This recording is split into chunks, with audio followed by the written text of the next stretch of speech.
Assalamualaikum warahmatullahi wabarakatuh. Apa kabar semuanya? Semoga dalam keadaan sehat. Kembali lagi dengan saya Yolanda Ibrahim di mata pelajaran Bahasa Indonesia. Materi kita hari ini masih mengenai teks ulasan di kelas 8. Mari kita simak bersama-sama. Materi yang pertama yaitu tentang struktur teks ulasan. Struktur teks ulasan merupakan susunan yang membangun sebuah teks ulasan sehingga menjadi suatu teks yang utuh. Struktur teks ulasan terdiri dari beberapa hal berikut ini. Yang pertama ada orientasi. Orientasi merupakan bagian pertama yang menjelaskan tentang gambaran umum sebuah karya, baik itu film, drama, maupun sebuah buku yang akan diulas. Bagian orientasi memberikan penjelasan kepada pembaca mengenai apa yang akan diulas. Struktur yang kedua yaitu ada tafsiran. Tafsiran merupakan bagian yang berisi penjelasan detail mengenai sebuah karya yang akan diulas. Misalnya, berisi tentang bagian-bagian suatu karya, keunikan, keunggulan, kualitas, dan yang lainnya. Yang ketiga ada evaluasi, merupakan bagian yang berisi pandangan dari pengulas mengenai hasil karya yang mereka ulas. Evaluasi dilakukan setelah pengulas melakukan tafsiran secara cukup terhadap hasil karya tersebut.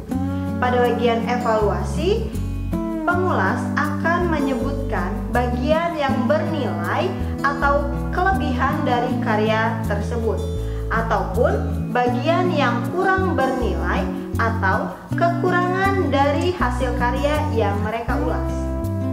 Dan struktur yang terakhir ada rangkuman.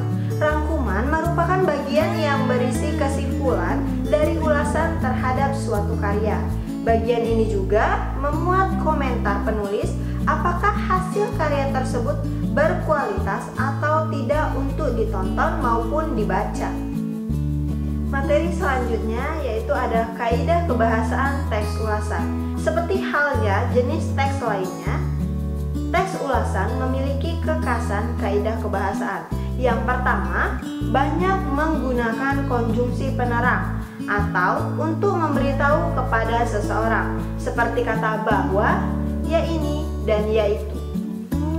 Contoh kalimatnya yang pertama, Hasan merasa bahwa semua itu terjadi karena perbuatan Anwar. Ia menaruh dendam pada Anwar dan berniat membunuhnya.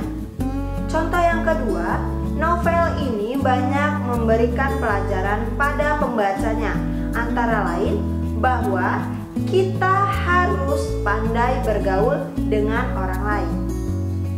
Kaidah kebahasaan yang kedua ada banyak menggunakan konjungsi temporal seperti kata sejak, semenjak, kemudian, dan akhirnya.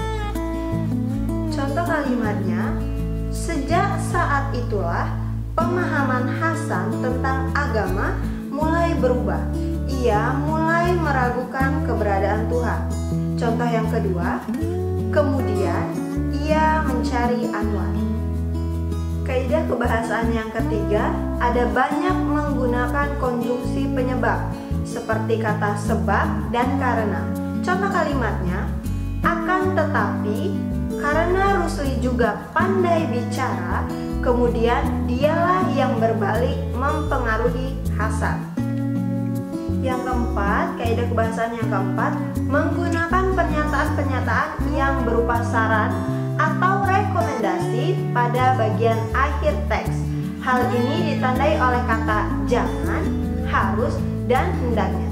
Contoh kalimatnya, jangan sampai salah pergaulan hingga pada akhirnya kita malah tersesat, bahkan sampai mengingkari ajaran agama.